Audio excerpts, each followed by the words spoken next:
Boa noite a todos. Sempre uma alegria estar aqui com vocês. Nós que fazemos um certo tempinho que não conseguia vir, né? Mas aqui é uma casa que a gente tem um carinho muito grande. A gente tem bastante amigos por aqui. Então, falar do Evangelho, falar de doutrina espírita, nesse clima, nos traz um preenchimento ao coração. Então, muita alegria que nós nos colocamos hoje a refletir juntos aqui, nesse tema que, para mim, é muito caro. E espero que as reflexões também cheguem com bastante alegria ao coração de cada um que aqui se encontra. Pensarmos em Deus e pensarmos no homem, às vezes nos parece algo um pouquinho distante apenas. Quando nós nos colocamos a caminhar no mundo, muitas vezes nós vamos imaginando estar de fato seguindo tudo aquilo que Deus esperaria de cada um de nós. Como André colocou na própria prece, nós buscamos direcionamentos, nós chegamos à própria doutrina e aí nós achamos que falta um degrauzinho só para que nós pudéssemos nos ajustar e de fato chegar àquela perfeição que Deus espera de cada um de nós. Que a doutrina espírita é alegria, consolo, iluminação na nossa vida, isso é inevitável de nós percebermos. Mas compreender se muito falta a progredir, é compreender também o quanto nos falta caminhar numa direção correta. Porque olhamos para o mundo e o mundo parece-nos um tanto quanto bagunçado. E nós às vezes nos perguntaríamos, será que realmente vale a pena nós sermos bons? Porque nós olhamos lá fora e percebemos um excesso, muitas vezes, numa cultura que nos leva distante da própria fé. Falamos tanto uma construção de uma fé racional, mas o movimento do mundo nos leva muitas vezes a desacreditar na própria necessidade da construção da fé. Falamos tanto da necessidade de nós não nos apegarmos tanto às questões materiais. Aliás, o Espiritismo que vem nos convidar a nos afastarmos um pouco do materialismo. Mas olhamos para o mundo, e o mundo cada vez mais parece seguir os movimentos do materialismo. Falamos de espiritualidade, falamos de espíritos, mas nós ainda caminhamos no mundo pautados nas coisas que nós estamos vendo. E quase raramente, ainda que num centro espírita, nós lembramos que somos espíritos e que é nessa caminhada de ascensão que precisamos nos pautar. Olhamos para todos os lados e há um grande estímulo, o próprio consumo de drogas, a própria questão da sexualidade, e parece-nos que o mundo vai avançando por caminhos que nós desacreditamos. E todas as vezes que nós vamos estudar ou as passagens de Jesus, ou os próprios ensinamentos que Kardec nos trouxe, codificado dos espíritos superiores, nós falamos assim: para entender as mensagens de Jesus, é preciso que nós retornemos ao tempo de Jesus. Porque as lições que ele trouxera era para o povo daquela época, 2000 anos atrás. Quando vamos ler as obras de Allan Kardec, nós falamos, é preciso que nós voltemos ao tempo de Kardec na França, há 100 e tantos anos para trás, e entender a mensagem para aquela época. Mas olhando ao mundo de hoje, olhando a mensagem de Jesus há 2000 anos, parece-nos que pouca coisa nós absorvemos e nos colocamos a mudar. Porque nós ainda estamos buscando reconhecimentos no mundo.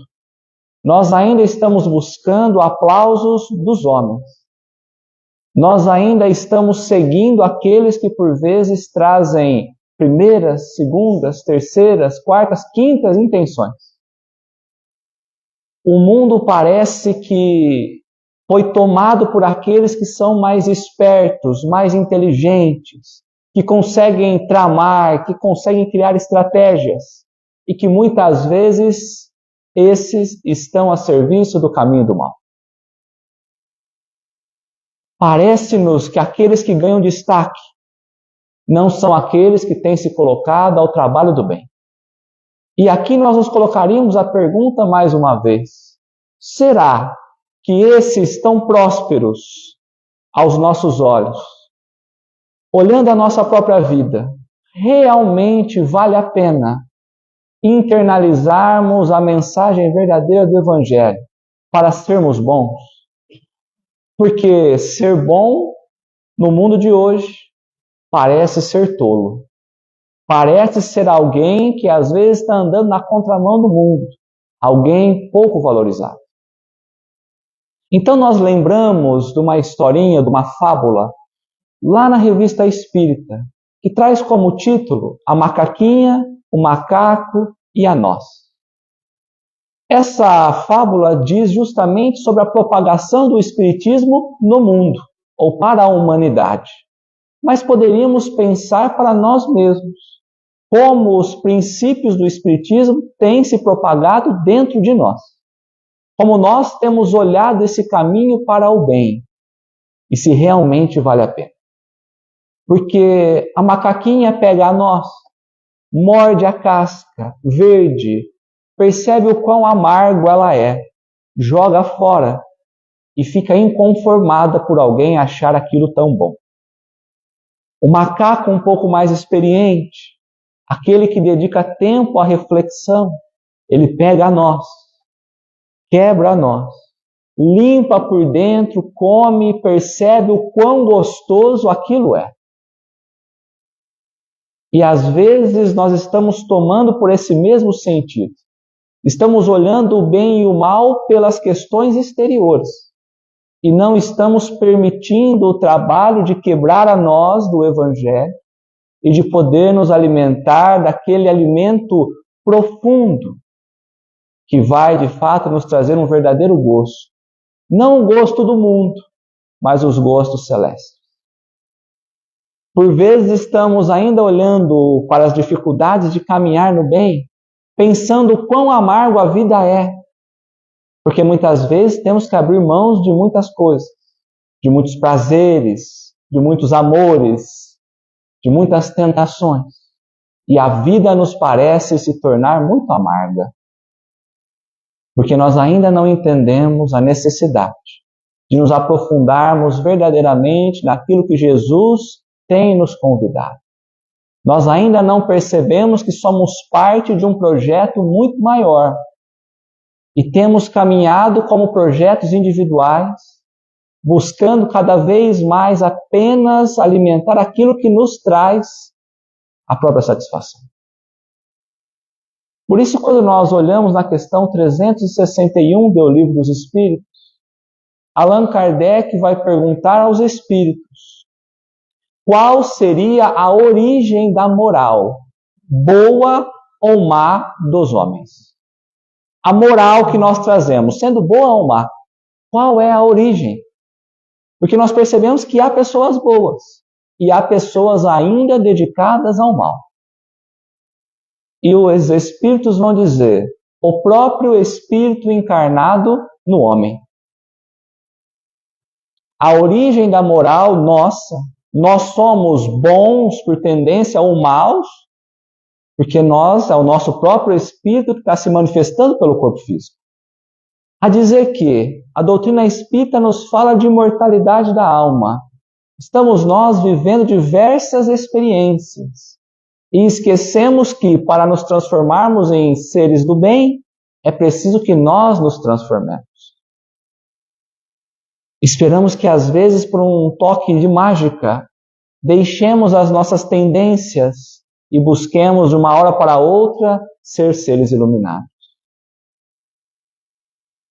Mas Kardec vai perguntar, na questão A, mas poderíamos então dizer que aqueles que são bons são encarnações de espíritos bons e aqueles que são viciosos são encarnações de espíritos maus? E os espíritos vão dizer a Kardec que poderíamos dizer que sim, que realmente aqueles que fazem o bem são encarnação dos espíritos bons. Mas aqueles viciosos são, na verdade, seres ainda imperfeitos. Porque se nós imaginássemos encarnação de espíritos maus, teríamos que aceitar que Deus tem produzido o mal e que nós, ainda na nossa essência da produção má, nós não deixaríamos nunca de ser maus.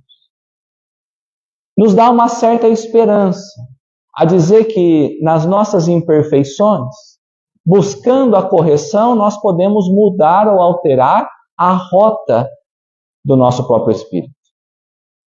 Por isso que Kardec vai perguntar na questão 895, um pouquinho mais à frente, mas quais são os sinais mais destacados da imperfeição? Quais são os sinais que nos mostram de fato se somos imperfeitos ou não? E os espíritos vão dizer o interesse pessoal. Quanto mais apegados às questões materiais nós estivermos para alimentar as nossas tendências, mais nós estaremos fadados à própria imperfeição. Quer dizer que estamos nesse progresso, caminhando, avançando, desencarnando, reencarnando, mas nós ainda estamos nos movimentando no mundo com uma certa ilusão quanto ao projeto que Deus espera de nós. Nós ainda estamos nos movimentando aos olhos dos homens e esquecendo de fato um projeto em nome de Deus. Nós ainda estamos nos incomodado, às vezes, por entristecer alguém encarnado, por dizer a verdade. Mas não nos incomodamos por mentir para Deus todos os dias. É preciso que entendamos. A humanidade tem nos convidado a esse processo de transformação. Há 2000 anos, Jesus fazia esse mesmo convite à humanidade. A nós, seres reencarnantes desse mesmo tempo, vivendo ainda as mesmas tendências do passado. Se assim o é, se na vida temos nós caminhado nas imperfeições, ao desencarnarmos estamos chegando no plano espiritual com as mesmas imperfeições. Temos nós, então, desencarnado mal. E por desencarnar mal, somos chamados mais uma vez a reencarnar e tentar esse reajuste. Por isso é importante que nós busquemos a referência lá no livro Céu e Inferno de Allan Kardec, na segunda parte, onde ele traz diversas histórias de espíritos desencarnados, onde Kardec fazia a evocação a fim de se instruir como eles se encontravam no plano espiritual, a fim de compreender como havia sido a passagem deles, como eles tinham vivido enquanto encarnados, decorrente agora da situação que eles se encontram. E Kardec ele vai analisar espíritos endurecidos, criminosos arrependidos, suicidas, sofredores, espíritos em condições medianas e espíritos felizes. Olhando por cima, eu me classifiquei ainda como sofredores. E aí eu pensei, eu não vou olhar muito sofredor, eu vou olhar um pouco acima, nos espíritos médios. Médio é na média, não é acima, médios. E há uma história nesse capítulo 3, que é uma história que desde sempre me chamou muita atenção. E é daí que nós trazemos o próprio título da fala. O homem honesto segundo Deus ou o homem honesto segundo os homens. O espírito a ser evocado é o espírito de Joseph Brett, que desencarnou em 1840 e 22 anos depois, 1862, a sua neta, junto com Kardec, vai fazer a evocação. E ao evocar, ela vai perguntar: meu querido avô, poderia saber em que condição o senhor se encontra, a fim de nós nos instruirmos quanto aos nossos passos na Terra? E ele responde: sim, o quanto quiserdes, que for útil aos vossos próprios avanços. E ela lança a pergunta: como se encontra no plano espiritual? E ele responde para ela: eu estou expiando a minha falta de fé, mas a generosidade de Deus é enorme. Sofro por ter empregado mal o meu tempo no bem enquanto estava encarnado na terra. E ela pergunta para ele: de que maneira? Porque você foi um homem honesto, classificado honesto por todos, enquanto encarnado estava. Ele vai dizer: mas há uma diferença, ou um abismo muito grande, quanto ao olhar dos homens e ao olhar de Deus. Porque muitas vezes nós imaginamos estar caminhando no bem, mas diante das leis de Deus, às vezes estamos muito distantes, muito afastados. Achamos que falta um degrauzinho, mas aí vamos percebendo que falta muito mais. E ele vai dizer à neta: vou tentar fazer sentir essa diferença. E ele traz: honestidade quanto aos homens da terra seria não infringir nenhuma lei do seu país. Seria não roubar nada de ninguém, nenhum bem material. Embora, ele coloque, nós roubemos muitas vezes a própria felicidade e a esperança daqueles que conosco caminham, porque ainda somos hipócritas. Honesto na terra aos olhos dos homens são aqueles que se despedem do mundo material e colocam na sua lápide todas as qualidades e virtudes que fizeram enquanto estavam no mundo, por achar que isso quita a dívida com toda a humanidade. E ele coloca: grande engano. Porque aos olhos de Deus, além de não infringir as leis do seu país, é preciso que nós também não transgridamos nenhuma lei de Deus. É preciso que todos os nossos atos estejam em consonância com aquilo que Deus espera de nós. Que tragamos o coração repleto de alegria e de esperança. Que busquemos cada vez progredir mais e fazer o próximo também progredir.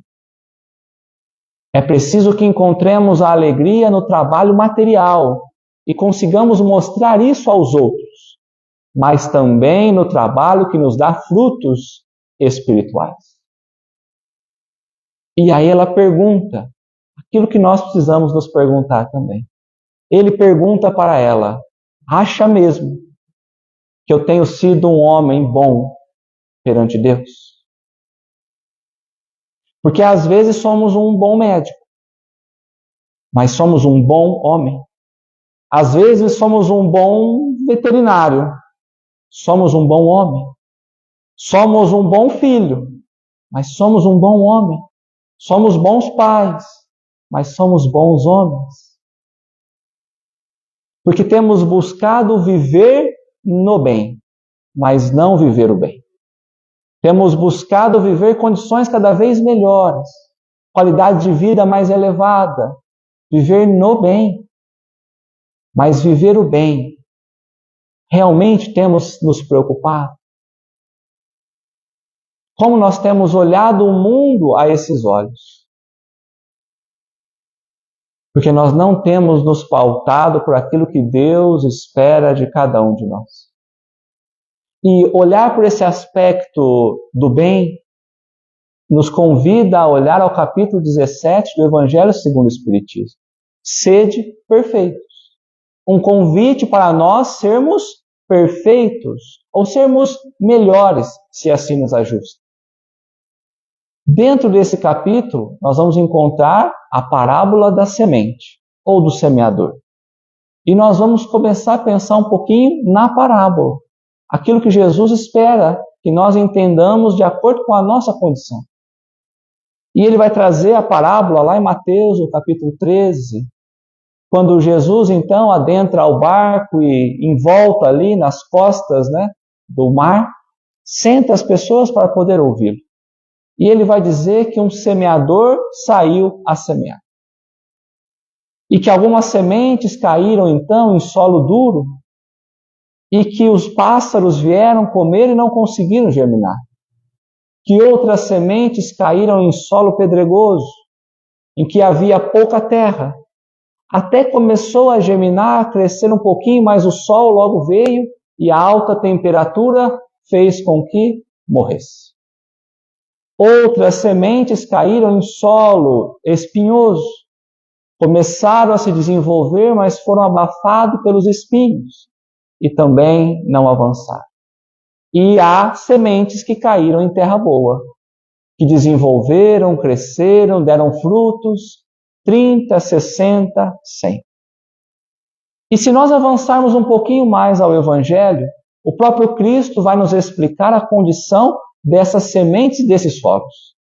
E a ideia é que nós pensemos aonde nós estamos, quão distante nós nos encontramos, uma vez que a semente são os ensinamentos de Jesus a cada um de nós. Na terra seca, que nada desenvolveu, são aqueles que estão pouco preocupados com as lições de Jesus. Quando olhamos aquele solo pedregoso, onde as raízes pouco desenvolvem, seriam as pessoas que até se entusiasmam pelos ensinamentos do Cristo. Mas logo, logo, o mundo os chama e logo eles desistem. E logo esquecem também dos ensinamentos. Entre os espinhos, são aqueles espíritas, ou aqueles que já pegam a mensagem do Cristo e acham maravilhoso. Compreende a profundidade, mas só acha importante ao outro. E nada se coloca à própria vida.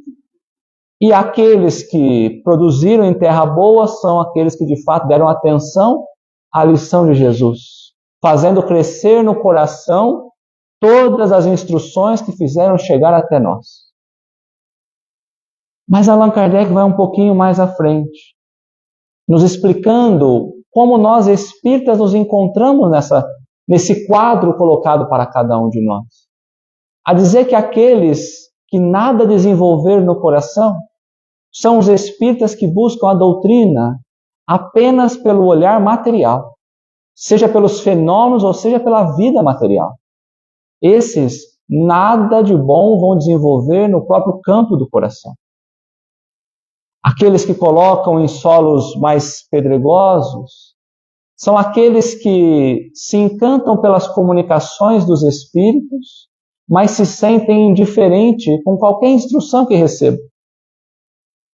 Já os espinhosos são aqueles que compreendem a profundidade, mas que mesmo assim não buscam a transformação ou o chamado divino na sua própria estrada. E quando olhamos a terra boa, são os espíritos que compreendem a necessidade da transformação e que buscam meios de se melhorar, cumprindo as leis de Deus e fazendo o bem. Em resumo, buscando ser honesto aos homens de Deus. Nós precisamos entender qual é o olhar que nós estamos tendo para os ensinamentos que nós temos recebido ao longo da vida. As coordenadas que nos chamam.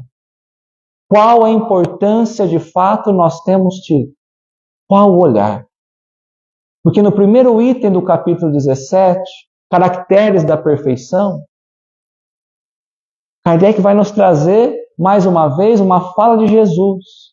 A trazer para nós, olha, qual é a condição de sermos perfeitos? O que significa ser perfeito? E ele começa, amai os vossos inimigos, fazer o bem por aqueles que vos odeiam, orar por aqueles que vos perseguem. Se nós só amarmos aqueles que nos amam, o que demais estamos fazendo? Se nós só saudarmos aqueles que estamos saudando, quanto mais além nós temos ido? E ele continua, sede perfeitos quanto perfeito é o vosso Pai que estais no céu. Porque muitas vezes nós estamos nos adaptando às nossas comodidades. Nós estamos buscando amar somente aqueles que nos interessam. e achando que estamos indo além. Nós estamos apenas nos relacionando com quem nós criamos afinidades.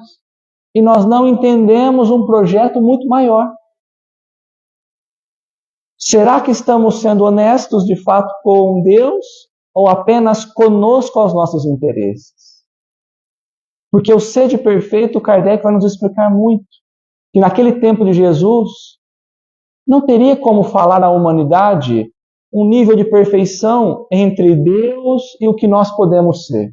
Que não é ser completo como Deus, perfeitos como Deus, mas completos nas virtudes que nos cabem.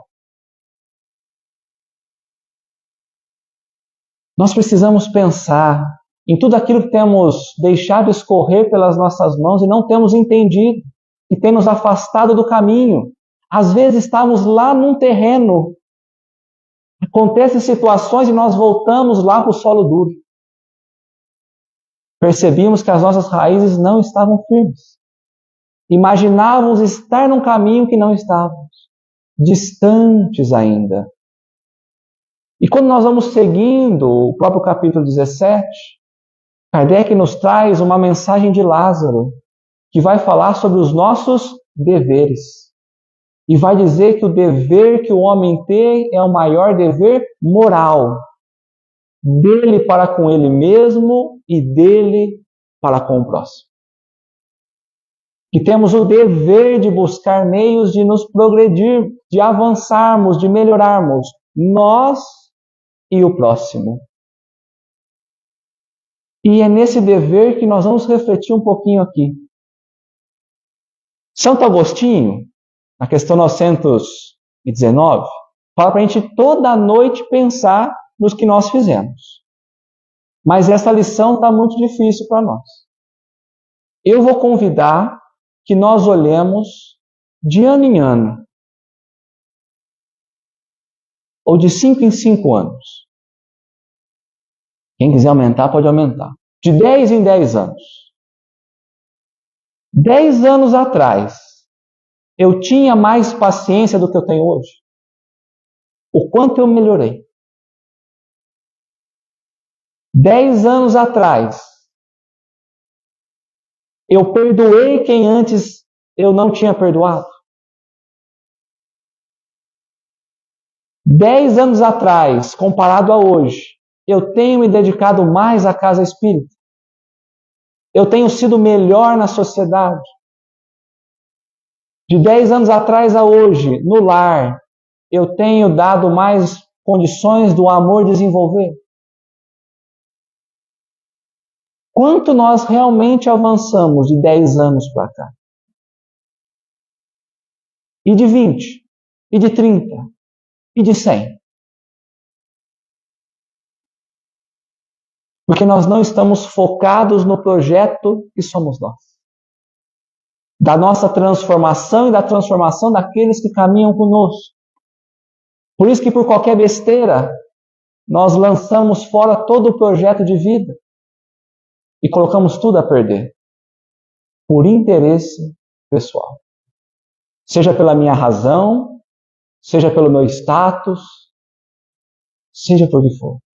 Interesse pessoal.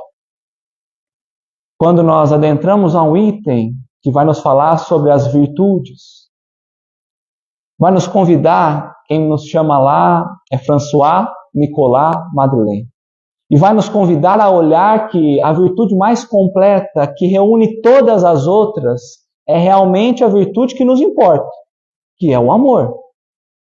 Mas o entendimento dessa virtude não apenas compreendido, mas aplicado, praticado. Porque nós cansamos de saber o que é amor, mas nós ainda não entendemos como praticar. E o chamado dele é: nós, ou vós, espíritas, de que a fé já aqueceu com os seus raios, e já compreendes o quão distante estão da perfeição. Porque hoje nós sabemos que aquilo que Deus espera de nós não está em um degrauzinho, mas está muito longe. Por isso não podemos nos distrair com besteiras. E se há algo a reparar, que busquemos reparar hoje, o quanto antes. Vós que a fé já aqueceu os corações e já perceberam quão distantes estão, buscai fazer as virtudes, porque as virtudes são presentes ou bênçãos de Deus para a nossa vida. Mas buscai fazer pouca virtude com modéstia, com verdade, do que muita com falta de humildade. Porque é pelo orgulho que a humanidade tem se desviado.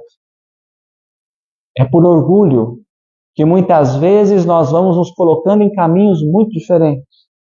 E é pela humildade que um dia a humanidade há de se redimir.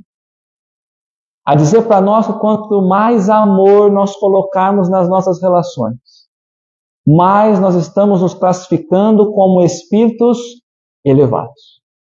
E quanto mais nós vivemos pelo orgulho, mais nós estamos colocando distante daquilo que Deus espera de nós. Por isso, quando nós vamos em um livro chamado O Essencial, de Emmanuel, capítulo 13, o título, As Três Opções. Porque na questão 918, Kardec vai perguntar aos espíritos como poderia compreender realmente o espírito que está avançando espiritualmente. Porque muitas vezes a gente acha e não está. E os espíritos vão dizer, repetindo o que nós já falamos, aquele que está evoluindo espiritualmente é aquele que tem cumprido realmente toda a lei de Deus em seus atos, mas que antecipadamente tem reconhecido a vida espiritual. Porque é muito fácil nós desencarnarmos e dizermos, realmente é a vida espiritual. Mas reconhecer que o espírito tem progredido é ele viver compreendendo que, pela imortalidade da alma, a morte no túmulo não desfaz nada. Por isso, quando voltamos a esse capítulo, há ali um aprendiz que vai perguntar ao seu mestre: qual seria a lei que engloba todas as outras leis divinas? E o mestre vai dizer que é a lei do bem.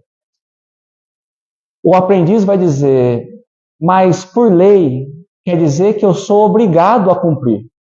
Todos nós somos obrigados a cumprir. E aonde estaria o livre-arbítrio?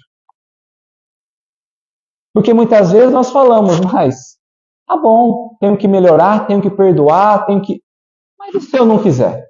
Eu tenho livre-arbítrio, eu posso escolher. E o mestre vai dizer ao aprendiz, realmente o livre-arbítrio está disponível para todos os seres. Só que às vezes nós não percebemos de que o livre-arbítrio só nos dá 3 opções. Imaginamos nós numa estrada. Eu posso continuar a estrada do bem, eu posso parar e não seguir na estrada do bem, ou eu posso me desviar da estrada do bem. Então nós estamos vivendo e esquecendo que o livre-arbítrio nos traz 3 condições. E o aprendiz fica assustado. Porque a gente acha livre-arbítrio, eu faço quantas escolhas eu quiser. Mas ele vai dizer, e poderia me explicar melhor o que cada opção dessa me resulta? E o mestre vai dizer para ele, aquele que está seguindo a estrada, ainda que às vezes cometa erros, que caia no buraco, que erre o caminho, logo ele corrige e está avançando, está melhorando, está progredindo, está tentando. Aquele que parou e não quer seguir é alguém que perdeu o ritmo. E se nós paramos um carro na estrada, até voltarmos no ritmo, nós perdemos muito tempo. Vai demorar tempo para que ele possa voltar a ter ritmo. Porque eu deixei de praticar o bem? eu vou ficar em casa mais tranquilo, sem me dedicar mais, parece que vai dando uma preguiça. Parece que eu não vou querendo fazer tal coisa. Parece que eu não quero mais vencer a dificuldade. Eu vou ficando estacionado. Mas pior é aquele que desvia do caminho. Que ao invés de fazer o bem, tem escolhido fazer o mal. Uma vez que o mal é apenas não cumprir a lei de Deus. Esse ganha diversos 100 anos nas encarnações. Demorará muito tempo para poder retornar à estrada, para que um dia ele possa aceitar a transformação. Porque nós às vezes estamos saindo um pouquinho, não percebemos, e quanto mais o tempo passa, mais distante nós estamos. E mais distante nós estamos. Então às vezes escolhemos sair do caminho e nós nem percebemos. Por isso, quando voltamos na questão 918, Allan Kardec vai nos dizer que o verdadeiro homem de bem, aquele que faz o bem, é aquele que cumpre a lei de amor, justiça e de caridade na sua maior pureza. E aí nós vamos ter que entrar no item o homem de bem. Quando nós lemos o capítulo 17, o item homem de bem do Evangelho, às vezes nós lemos como se fosse parágrafos. Às vezes nós lemos se fosse um texto corrido. Mas ali Kardec está nos colocando as qualidades necessárias para nós sermos homens de bem. Para perceber se nós estamos no caminho ou não. Se nós estamos avançando ou parados. E eu vou ler o que Kardec trouxe para nós. E mentalmente nós temos que pensar que na frente do que eu for ler, tem 3 lacuninhas. Eu estou seguindo, eu estou fazendo, eu estou parado, eu não estou fazendo, ou eu estou no caminho contrário. Eu estou fazendo o inverso disso. Então vamos lá. O verdadeiro homem de bem é o que cumpre a lei de justiça, de amor, de caridade na sua maior pureza. Se interroga a consciência sobre os seus atos, a si mesmo perguntará. Então vamos às perguntas agora. Eu violei essa lei, a lei de amor, de justiça e de caridade? Eu pratiquei o mal? Eu fiz todo o bem que eu podia fazer? Eu desprezei alguma ocasião de ser útil? Alguém tem alguma coisa para se queixar de mim? Enfim, eu fiz tudo ao outro que gostaria que o outro fizesse a mim? Essa é a primeira página do teste, porque ele segue. Deposita fé em Deus, na sua bondade, justiça e sabedoria? Sabe que sem a permissão de Deus nada acontece? Se submete a todas as vontades de Deus? Ele vira a página. Tem fé no futuro? Ou temos vivido só pelo presente? Coloca os bens espirituais acima dos bens temporários? Sabe que todas as vicissitudes, as dores, todas as decepções são provas ou expiação que precisa o espírito passar? Possui sentimento de caridade e amor ao próximo? Faz o bem pelo bem sem nada esperar? Retribui todo o mal com o bem? Defende os mais fracos sobre os mais fortes? Sacrifica o seu interesse pela justiça de Deus? Encontra satisfação nos benefícios que espalham? Encontra satisfação nos serviços que prestam? Encontra satisfação em tudo aquilo que faz ao outro? Encontra satisfação nas lágrimas que enxuga? Encontra satisfação na consolação que leva aos aflitos? Seu primeiro impulso é pensar mais no outro do que em si mesmo? Cuida dos interesses do outro antes de cuidar do seu próprio interesse? É bom, humano e benevolente para com todos? Não faz distinção de raça e vê todos como verdadeiros irmãos? Respeita todas as convicções sinceras do outro? Não condena o outro, porque o outro tem algum olhar diferente do nosso? Em todas as circunstâncias, tem como guia o amor? Não prejudica o outro com palavras malévolas e evita palavras que muitas vezes pode machucar o outro? Não alimenta o ódio, não alimenta o rancor e nem alimenta o desejo de vingança? Perdoa e esquece as ofensas? Só lembra dos benefícios, das coisas boas que acontecem? É indulgente para as fraquezas alheias? Sabe que também depende da indulgência do outro? Nunca evidencia defeito alheio? Procura sempre o bem para atenuar qualquer mal? Estuda as próprias imperfeições e trabalha incessantemente para corrigir todas elas? Todos os seus esforços são para poder dizer que hoje, com certeza, estamos melhor do que ontem? Não se vangloria dos seus talentos e utiliza todos os seus talentos para poder ajudar o próximo? Não se envaidece das suas riquezas, bens ou vantagens pessoais e sabe que tudo que tem é porque Deus emprestou? Acabando. Se a ordem social colocou um homem abaixo dele, subordinado a ele, trata-o com bondade e benevolência, compreende que todos são iguais perante Deus, nunca usa da autoridade ou do orgulho para esmagar o outro? E se for um subordinado, compreende os deveres da própria posição? Se empenha sempre em melhor cumprir tudo aquilo que precisa? Finalmente, o homem de bem respeita todos os direitos dos semelhantes. Só que Kardec coloca, aqui não fica enumerado todas as qualidades necessárias para ser um homem de bem.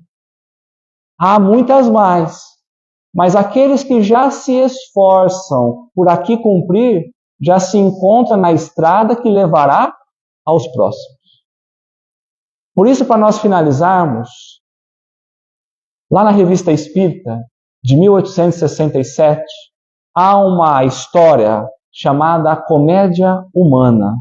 Quem traz é o espírito de Eugène Sue. E ela vai dizer para nós que nós devemos olhar a nossa vida como de fato sendo um teatro ou uma comédia, em que o autor, aquele que escreve a peça, somos nós, os homens encarnados. E que todos os dias uma página em branco se abre, como sendo as marcações das cenas que nós nos colocamos a entregar na verdadeira comédia. Que os personagens são as nossas virtudes, os nossos vícios, a nossa inteligência, as questões materiais, tudo que nós podemos encontrar.